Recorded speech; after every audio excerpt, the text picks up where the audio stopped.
পরম করুণাময় মহান আল্লাহ তাআলার নামে শুরু করছি, যিনি অত্যন্ত মেহেরবান। প্রিয় দর্শক, আজকের ভিডিওতে আমরা জানব এমন একটি কাহিনী যেটি শুনলে আপনার হৃদয় অবাক হবে। এই কাহিনী একজন আল্লাহওয়ালা ব্যক্তি আর এক সুন্দরী মেয়ের গল্প। গল্পটি সম্পূর্ণরূপে বুঝতে এই ভিডিওটি শেষ পর্যন্ত দেখার অনুরোধ রইল। প্রিয় দর্শক, একজন আল্লাহওয়ালা ব্যক্তি একদা সফর করতে করতে এক বসতির মাঝে দিয়ে যাচ্ছিলেন। সেই বসতিতে এক কুয়ার কাছে এসে তিনি আসরের নামাজের উদ্দেশ্যে অজু করতে শুরু করেন। ঠিক এমন সময় সেখানে এক অতি রূপবতী নারী এসে দাঁড়ায়। তাকে দেখে উক্ত আল্লাহওয়ালা ব্যক্তির হৃদয় আকৃষ্ট হয়ে যায় আর সে সমস্ত কিছু ভুলে যায়। তখন সে তার শিষ্যদেরকে বলে, তোমরা এখান থেকে চলে যাও, আমি এই মেয়ের খোঁজে তার পিছু পিছু যাব। তখন তার শিষ্যরা বলে, হুজুর, আপনি এ কি করছেন? দর্শক, আপনাদের জানিয়ে রাখি, এই ব্যক্তির 1,00,000 হাদিস মুখস্থ ছিল আর সে ছিল একজন কোরআনের হাফেজ, আর ইসলামের প্রতিটি শাখায় তার ছিল অগাধ জ্ঞান। এরপর সেই আল্লাহওয়ালা ব্যক্তি বলেন, আমার কাছে আর এমন কিছু বাকি নেই যা আমি তোমাদেরকে শিক্ষা দেব, তোমরা সবাই ফিরে যাও। এরপর সেই হুজুর সেই বসতির দিকে এগিয়ে চললেন যেই দিকে সেই মেয়েটি গিয়েছিল। এরপর তিনি সেখানে একজনকে জিজ্ঞাসা করলেন সেই মেয়েটির ব্যাপারে, সেই মেয়েটি কোথায় থাকে। জবাবে আল্লাহওয়ালা ব্যক্তি জানতে পারলেন সেই মেয়েটি গ্রামের এক মহাজনের কন্যা। এরপর আল্লাহওয়ালা ব্যক্তি সেই মহাজনের কাছে যায় আর বলে, তুমি কি তোমার মেয়েকে আমার সঙ্গে বিয়ে দেবে? জবাবে মহাজন বলে, বিয়ে দিতেই পারি, তবে এখানে তুমি কিছুদিন থাকো, আমার খেদমত করো, তারপর আমি যদি খুশি হই তোমার সঙ্গে আমার মেয়ের বিয়ে দেব। আল্লাহওয়ালা ব্যক্তি বললেন, আমি রাজি আছি। মহাজন আবারও বললেন, আমার এখানে সুরের একজন বাদক দরকার, তোমাকে সুরের বাদ্যযন্ত্র বাজাতে হবে। সেই আল্লাহওয়ালা ব্যক্তি এই কথাতেও রাজি হয়ে যান। তিনি বললেন, আমি আপনার খেদমত করব। এরপর সেই আল্লাহওয়ালা ব্যক্তি অনেক ভোরে মহাজনের শূকর নিয়ে মাঠে চড়াতে যেতেন। এরপর সন্ধ্যাবেলা বাড়িতে ফিরে আসতেন। অন্যদিকে তার শিষ্যরা ফিরে যায় আর এই খবর সবার মধ্যে ছড়িয়ে পড়ে। এই কথা শুনে লোকেরা অনেক বেশি হতাশ আর কান্নাকাটি শুরু করে। কেউ কেউ আবার বেহুশ হয়ে পড়ে। তারা বলতে থাকে, ইয়া মহান আল্লাহ তাআলা, আপনার এই নেককার বান্দার সঙ্গে কেন এমনটা হলো? এইভাবেই 1 বছর কেটে গেল। ওই হুজুরের একজন শিষ্য ছিলেন, সেও ছিল আল্লাহ তাআলার একজন ওলি। সে বিশ্বাস করত তার উস্তাদ একজন পরহেজগার এবং নেককার বান্দা। তবে এই ঘটনায় কিছু একটা রহস্য অবশ্যই রয়েছে। এরপর সেই শিষ্য সিদ্ধান্ত নেয় সে ওই বসতিতে যাবে এবং সে নিজে সমস্ত কিছু তদন্ত করে দেখবে কেন এমনটা হলো।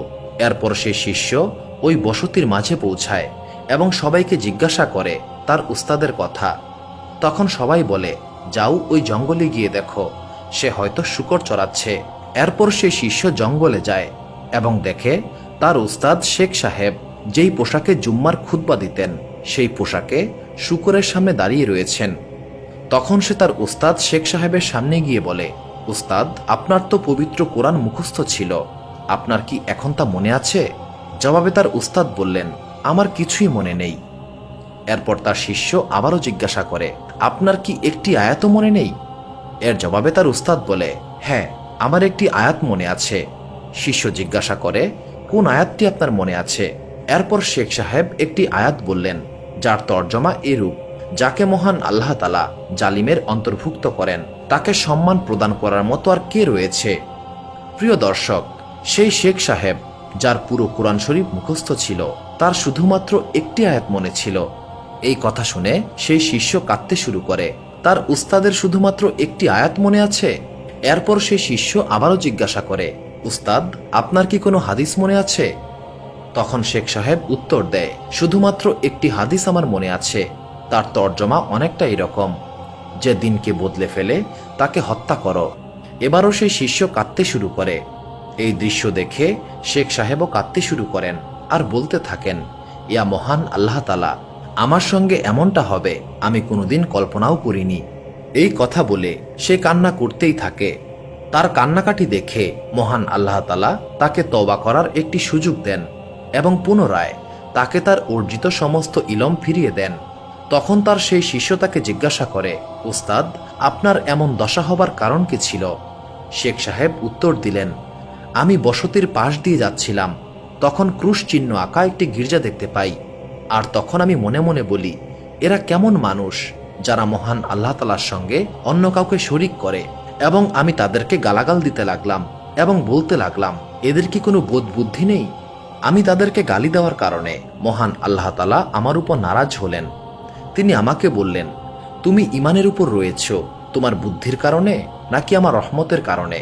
এটি তোমার সফলতা নয় যে তুমি তোমার কারণে ঈমানের উপর রয়েছ, বরং এটি তো আমার রহমত যে আমি তোমাকে ঈমানের উপর রেখেছি।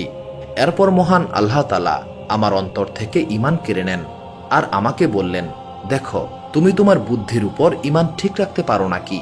তুমি তোমার ঈমান নিয়ে অহংকারী হয়ে উঠেছিলে।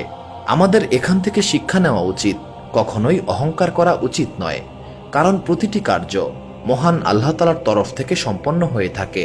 মহান আল্লাহ তাআলা যাকে ইচ্ছা পথ দেখান, যাকে ইচ্ছা পথভ্রষ্ট করেন।